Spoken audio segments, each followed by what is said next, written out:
اس پر 20 marks extra جو ہے دیے جائیں گے۔ SA1 کے 20 مارکس جو ہے وہ دیوالی کے باضابطہ اس پر جو ہے دیے جائیں گے۔ ایک بے غیرت باپ نے جو ہے اپنے ایک بچے کا مضمون جو ہے اپنے اس پر اسٹیٹس پہ رکھا۔ ایک دوسرے دوست نے مجھے بتایا کہ یہ صاحب ہے جانتے ہیں کیا آپ؟ تو کیا مضمون ہے وہ؟ مضمون یہ ہے کہ انہیں کہا گیا، بچے سے کہا گیا کہ کل جو ہے آپ انگلش میں اور تیلگو میں 5 سینٹنس بنا کے لاؤ کہ کل رات دیوالی کے موقع پر آتش بازی کرنے پر آپ کے دل و دماغ کو کتنا سکون ملا۔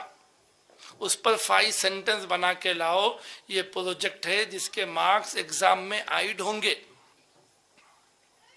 تو بچی نے باضابطہ 5 سینٹنس کہ مجھے بہت سکون ہوا، مجھے ذہن و دماغ میں بڑی وہ ہوئی، مال و دولت میں بڑی برکتیں اس سے ملی، باضابطہ 5 سینٹنس لکھے۔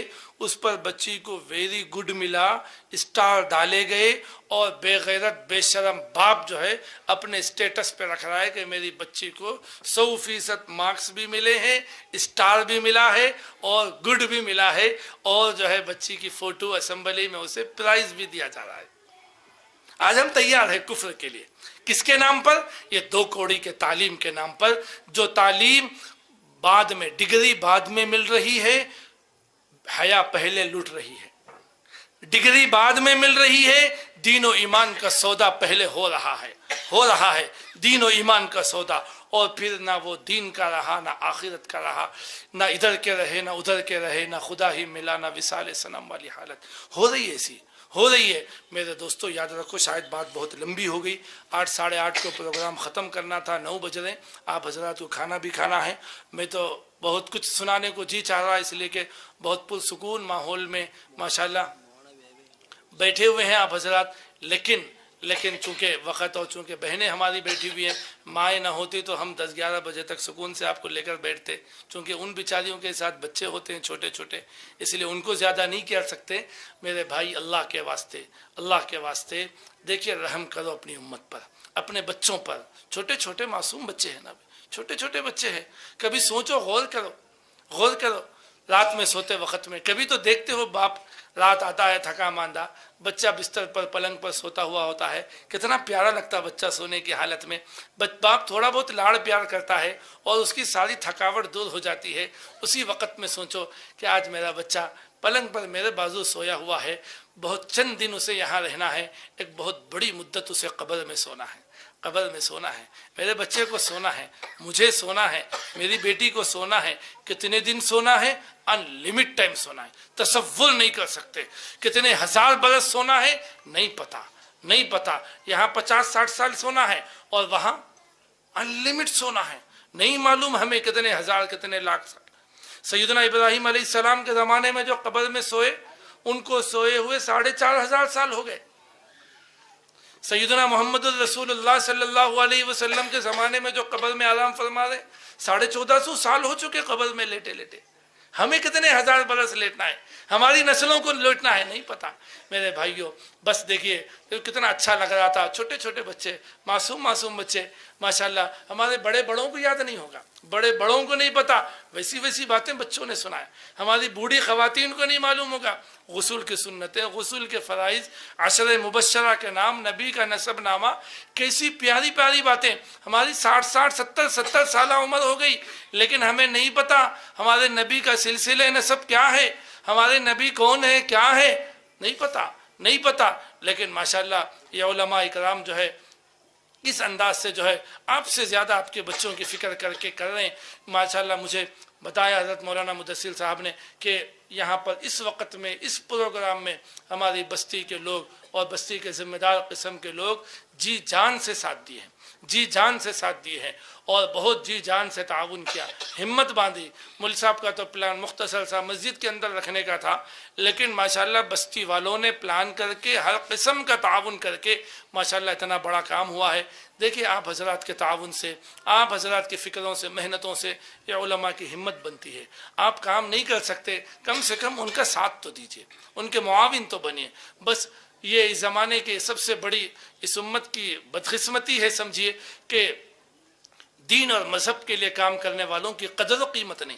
ان کے یہاں بہت ہے، اس لیے ان کے یہاں مذہب اور قوم کے لیے کام کرنے والے بھی بہت پیدا ہو رہے، اور ہمارے پاس مایوس ہو رہے، جو چند ہیں وہ بھی مایوس ہو رہے، اس لیے کہ قوموں کو صرف تانے کے علاوہ کچھ نہیں ملتا جو قوم اور ملت کے لے کرے۔ جو کچھ بھی کر رہا ہوگا، وہ جیسے بھی کر رہا ہوگا، ملت کے بارے میں، قوم کے بیٹوں اور بیٹیوں کے بارے میں کچھ بھی فکر کر رہا ہے، آپ اس کے آنکھ بن کر کے معاون بن جائیے، مخالفت نہیں، مخالفت نہیں۔ میرے دوستو، اس وقت کا یہ جو بے دینی کا جو سیلاب اور ہمارے نسلوں کے کڈنیپ کرنے کا جو سیلاب چل رہا ہے، اس کا ایک ہی حل اب ہمارے بزرگان دین بتا رہے، اس کا تریاق، اس کا علاج، اس کی دوا ایک ہی ہے، اور وہ مکتب ہے، بس وہ مکتب ہے اور کچھ نہیں، اور کچھ نہیں ہے۔ ہر بڑے سے بڑے زہر کا کوئی دوا اور تریاق ہوتی ہے۔ حضرت حکیم الاسلام قاضی طیب صاحب نور اللہ مرقدہ نے ایک لطیفے کے ذریعے سے ایک پیغام دیا۔ فرمایا حضرت نے کہ ایک بستی میں جو ہے باضابطہ بندروں نے بہت ادھم مچایا تھا۔ بندر جو ہوتے ہیں، بندر بہت گڑبڑ کر رہے ہیں، آ جاتے، ریل کی ریل آ جاتی اور آ کر پوری بستی کے چھتوں کو، گھروں میں پورا گڑبڑ کر کے تباہ تاراج کرتے، بچوں کو ڈراتے، بچے پریشان، بڑے پریشان۔ تو پورے بستی کے عقل مندوں نے مل کر سوچا کہ کریں گے کیا بھائی، یہ بندروں نے تو جینا حرام کر دیا۔ تو آخر میں علاقے کے ایک بڑے بزرگ آدمی نے مشورہ دیا کہ ایک کام کرو، تم ان بندروں کو ختم کرنے کا ایک ہی راستہ ہے، بہت ساری روٹیاں بناؤ۔ اب بستی کے سارے بڑی بوڑھی عورتیں بیٹھ گئی اور سبوں کی تعداد میں روٹیاں بنائیں، اور روٹیاں بنانے کے بعد اس نے جو ہے کچھ دوا لائی، وہ جو زہر تھا جو بندروں کو ختم کرنے والا، اب وہ باضابطہ پوری روٹیوں پر لگا کر ساری بستی کے چھتوں پہ رکھ دیا گیا۔ اب یہ بندروں کا ریل اور ٹیم آئی پوری، لیکن آ کر دیکھا تو وہ لوگ ٹھہر گئے، کچھ آگے بڑھ رہے تھے تو ان کے ذمہ دار نے روک دیا، کہا کہ روزانہ یہ روٹی کے چکر میں ہم آتے تو ہمیں ڈنڈے ملتے تھے، بھگاتے تھے، مارتے تھے، ڈراتے تھے، پتھراؤ کرتے تھے۔ آج ایک عجیب منظرنامہ نظر آ رہا ہے کہ پوری بستی کے چھتوں پر روٹیاں ہی روٹیاں نظر آ رہے ہیں۔ معاملہ کچھ گڑبڑ ہے، دال میں کچھ کالا ہی نہیں بلکہ پوری دال ہی کالی نظر آتی ہے۔ اب پریشان ہو گئے، بالکل پریشان ہو کے جو ہے اپنے سردار کے پاس گئے اور واقعے کی تفصیل بتائی۔ تو وہ آئے اور آ کر اس نے پھر ڈاکٹر کو بلوایا، بندروں کے ڈاکٹر کو، اور اس نے جو ہے باضابطہ ایک جنگل میں جا کر کچھ گھاس پھوس توڑنے کا حکم دیا، اور وہ توڑ کر سب سے کہا کہ تم سب یہ پہلے کھاؤ، جتنا ہو سکتا ہے کھاؤ۔ جب کھا لیا، اب اس کے بعد کہا کہ اب یہ روٹیاں پوری کھا جاؤ۔ وہ زہر کا تریاق تھا، وہ زہر کے اثر کو ختم کرنے والی گھاس پھوس تھی جو پہلے کھلا دی گئی، تو اب ختم ہو گیا زہر کا اثر، اب ان کے جسم پر، باڈی پر اس کا اثر نہیں ہوگا۔ اب ساری روٹیاں بھی کھائی اور صحیح سالم واپس بھی چلے گئے۔ تو حضرت نے فرمایا کہ دیکھو جس طریقے سے وہ جو ہے گھاس جو ہے اس زہر کا تریاق تھا، اس زہر کا جو بے دینی، کفر و شرک و بے حیا کا جو زہر ہمارے بچوں کے ذہن و دماغ میں ڈالا جا رہا ہے، اس کا تریاق یہ مکاتب دینیہ ہے جو مساجد کے اندر ہے، اس کا تریاق ہے۔ اور یاد رکھو جب علم آ جائے گا جہالت ختم ہو جائے گی، جہالت ختم ہو جائے گی تو بے دینی بھی ختم ہو جائے گی۔ حضرت علی میاں ندوی نور اللہ مرقدہ ایک لطیفے سے اس کی مثال کو سمجھایا۔ یہ بات کہہ کر اپنی بات کو ختم کرتا ہوں۔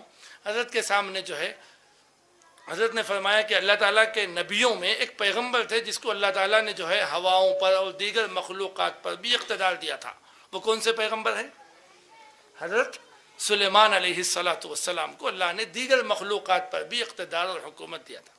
تو ایک مرتبہ ان کی عدالت میں مچھر اور مکھی آ کر ایک مقدمہ دائر کرے کرتے۔ کون؟ مچھر اور مکھی آ کر مقدمہ یہ دائر کرے۔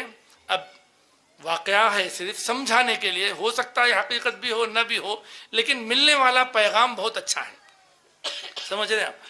فرمایا کہ کہا کہ مقدمہ دائر کریں، کس کے خلاف؟ کہا کہ ہوا کے خلاف۔ ہوا ہوتی ہے نا، مچھروں نے مقدمہ دائر کیا کہ یہ جو ہوا ہے نا، ہم کو کہیں بیٹھنے دیتی نہ، سکون سے لیٹنے دیتی نہ، کھانے دیتی نہ، چوسنے دیتی، وہ جہاں آتی ہے وہ ہمیں کو اڑا کے بھگا دیتی۔ آخر یہ ایسا ہمارے ساتھ یہ بدماشی کیوں کر رہی ہے ہوا؟ اس سے پوچھو آپ۔ ان کی حکومت ہواؤں پر بھی تھی۔ حضرت سیدنا سلیمان علیہ السلام نے آرڈر دیا کہ بھئی ہواؤں کو بلایا جائے اب وہ پھڑ پھڑاتے ہوئے پھڑ پھڑ کرتے ہوئے ہوا آنے لگی، آتے ہی یہ سب غائب ہو گئے۔ تو حضرت نے پوچھا کہ مدعی کون، کہاں ہے، دعوے دار کہاں ہے، جس نے مقدمہ دائر کیا کہاں ہے؟ تو غائب ہے۔ جب مدعی ہی غائب ہے تو مسئلہ کیسا؟ ہوا چلی گئی، پھر آئے، پھر وہی شکوہ۔ تو کہا کہ بھئی تم تو مدعی تھے، دعوے دار تھے، مقدمہ دائر کیے تھے، جب تمہارے مدعا علیہ کو ہم بلائے تو غائب کیوں ہو گئے؟ تو فرمایا مسئلہ یہی ہے کہ وہ آتے ہی ہم کو غائب ہو جانا پڑتا ہے، وہ ہمیں بیٹھنے نہیں دیتے، وہ ہمیں بیٹھنے نہیں دیتے۔ فرمایا حضرت نے کہ ساری بے دینی، ساری بے حیائی، اس کی مثال مکھیوں جیسی ہے، اور علم کی مثال ہوا جیسی ہے۔ علم کی ہوا جہاں آ جاتی ہے وہ بے دینی اور کفر و شرک کی مکھیاں رہ نہیں سکتی، اڑ جاتی، ختم ہو جاتی، اس کا نام و نشان مٹ جاتا، اب وہ نہیں ٹک سکتی، نہیں ٹک سکتی۔ اس لیے میرے دوستو، اس وقت میں سب سے زیادہ ضروری کام، سب سے اہم کام، سب سے اہم کام وہ یہ ہے اپنے بچوں کی دینی ذہن سازی کرنا۔ دینی تعلیم سے زیادہ، حضرت مولانا خالد سیف اللہ رحمانی صاحب مسلم پرسنل لا بورڈ کے صدر ہیں، حضرت نے ایک مضمون میں لکھا کہ اب ہم یہ کہتے ہیں کہ اگر قواعد میں کمزوری آتی ہے کچھ آنے دیجئے، کچھ دعائیں حدیثیں کم یاد ہوتے ہیں کم یاد ہونے دے دو، لیکن ان کا مائنڈ بناؤ، ان کے دل و دماغ میں اللہ کی محبت، نبی کی محبت، شریعت کی محبت، قرآن کی محبت ڈالو، دین کے لیے قربانی دینے کا مزاج پیدا کرو۔ تو جب دینی مائنڈ بن جائے گا تو خود بخود وہ دین سیکھ لیں گے، عمل بھی کر لیں گے۔ اور ذہن نہیں بنے گا، ذہن نہیں بنے گا اور تعلیم دیتے جاؤ گے، دعائیں رٹا دیے، حدیثیں رٹا دیے، تو حضرت نے فرمایا یہ ایسے ہی ہے جیسے خنزیر کے گلے میں ہیرے موتیوں کا ہار ڈالے۔ مائنڈ سیٹ اپ کے بغیر جب علم دیا جاتا ہے، حضرت نے فرمایا حدیث کی روشنی میں کہ ایسا ہی ہے جیسے خنزیر کے گلے میں کون سا ہار؟ موتی اور ہیرے کا ہار۔ موتی اور ہیرے کا ہار خنزیر کے گلے میں ڈالنے سے اس کی خوبصورتی میں تو کوئی اضافہ نہیں ہوتا، لیکن وہ ہار کی توہین ہو جاتی ہے۔ ہار کی تو توہین ہو جاتی ہے کہ وہ بیچارہ خنزیر کے گلے میں پڑا ہے۔ ایسے ہی بغیر تربیت کے اور بغیر مائنڈ سیٹ اپ کے علم دیا جاتا ہے تو اس علم کا وہ علم والے کو کوئی فائدہ نہیں ہوتا، وہ علم کی توہین ہو جاتی۔ ذہن سازی، ذہن سازی، اس کے لیے نبیوں کے واقعات سناؤ بچوں کو، صحابہ کے واقعات سنائیں، اولیاء اللہ کے واقعات سنائیں۔ واقعات سے بچوں کا مائنڈ بنتا ہے، ذہن بنتا ہے۔ جیسے وہ لوگ فلموں سے، سیریلوں سے ذہن بنا رہے، اس کو ہٹا کر واقعات سناؤ، واقعات سے بچوں کے ذہن بناؤ۔ ذہن بنے گا تو ایمان بچے گا، ورنہ یاد رکھے دوستو، آخری جملہ کہہ کر اب اٹھ رہا ہوں میں، یاد رکھیں اگر آپ اس معاملے میں غفلت کریں گے، حشر کے میدان میں ہم مسلمان نسلوں کے ماں باپ بن کر نہیں اٹھائے جائیں گے۔ السلام علیکم ورحمۃ اللہ۔